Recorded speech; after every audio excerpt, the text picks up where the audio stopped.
கண்டன ஆர்ப்பாட்டம் நிறுத்திடு நிறுத்திடு அப்பாவி பாலஸ்தீன குழந்தைகளை கொல்வதை நிறுத்திடு. ஐநா சபை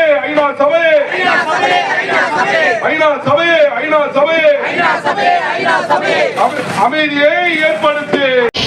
சக மனிதனை நேசிக்காமல் சக மனிதரை அன்பு செய்து பைபிள் சொல்லுது. அதுதானே பைபிளுடைய அடிப்படை தத்துவம். அணுகுண்டு வீசி அப்பாவி குழந்தைகளை கொல்வதுதான் கிறிஸ்துவரா? அதுதான் இஸ்ரேல் சொல்லுதா? இயேசு கிறிஸ்துவை கொன்ற படு பாதாள செயலை செய்யக்கூடிய நபர்கள் தான் இஸ்ரேலுடைய ஆட்சியாளர்கள். இதை நாம் புரிதலோடு புரிந்து கொள்ள வேண்டும். வரைபடம் என்றும் மாறுதலுக்குரியது.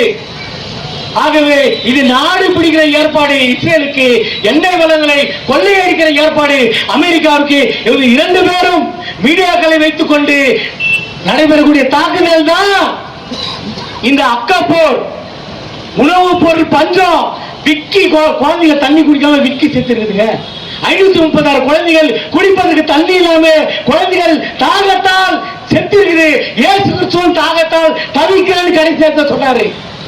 ஆடை கூட இல்ல, அங்க இருக்கிற மக்களுக்கும் ஆடை கூட இல்ல, தலைமகளுக்கோ தலை சாய்க்கிற இடம் இல்ல அப்படின்னு இயேசு கிறிஸ்து செத்தாரு. ஆனா இஸ்ரேல் இயேசு கிறிஸ்துவை ஏற்றுக்கொள்ள ஜனமா? ஒருபோதும் இயேசு கிறிஸ்துவை ஏற்றுக்கொள்ளாத இனம் இஸ்ரேலுடைய நாடு. இயேசுவை புனிதர்னு சொன்னா போதும், இயேசுவை ஆண்டவர் சொன்னா போதும், சுற்றுவேன்னு சொன்னான். அதான் இஸ்ரேல்.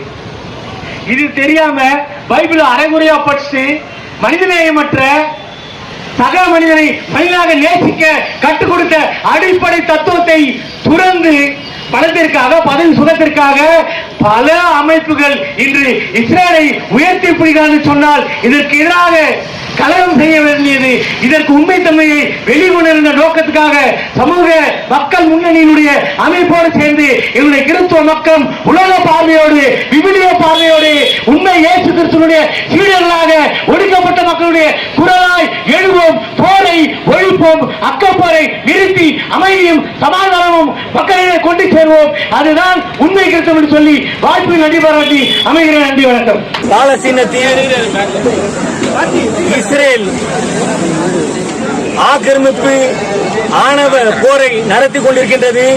அந்த ஆக்கிரமிப்பு ஆணவ போரினால் ஏறத்தாழ 10,000 அப்பாவி பொதுமக்கள் கொலை செய்யப்பட்டிருக்கிறார்கள். அதில் 3500 குழந்தைகள் கொல்லப்பட்டிருக்கின்ற இந்த செய்தி மிகப்பெரிய வேதனையை ஏற்படுத்தியிருக்கின்றது. உலக நாடுகளின் ஐநா சபை உடனடியாக இதில் தலையிட்டு பாலஸ்தீனத்தில் அமைதி திரும்புவதற்கு இஸ்ரேல் ஆக்கிரமிப்பு போரை உடனே நிறுத்துவதற்கு வலியுறுத்த வேண்டும். ஏற்கனவே பல நாடுகள் ஐநா சபையில் பேசப்பட்டு ஏற்றுக்கொள்ளப்பட்ட பாலஸ்தீன சுதந்திர பாலஸ்தீனத்தை உடனடியாக அறிவிக்க வேண்டும். அந்த போரினால் அக்கப்போரினால் பாதிக்கப்பட்ட குழந்தைகள் பெண்களுக்கு மருத்துவ உதவிகளையும் அவர்களுக்கான உணவுக்கான ஏற்பாடுகளையும் அவர்கள் தங்குவதற்கு உரிய ஏற்பாட்டினை ஐநா சபை மூலமாக வலியுறுத்த வேண்டும். அங்கு சமாதானமும் அமைதியும் நிறுவுவதற்காக அமைப்பதற்காக எங்களுடைய கிறிஸ்துவ மக்கள் களம் சமூக நல்லிணக்க முன்னணி சார்பில் இந்த ஆர்ப்பாட்டத்தின் வாயிலாக நாங்கள் வலியுறுத்தி கேட்டுக்கொள்கிறோம். பெலிக்ஸ், கிறிஸ்துவ மக்கள் களம் மாநில ஒருங்கிணைப்பாளர்.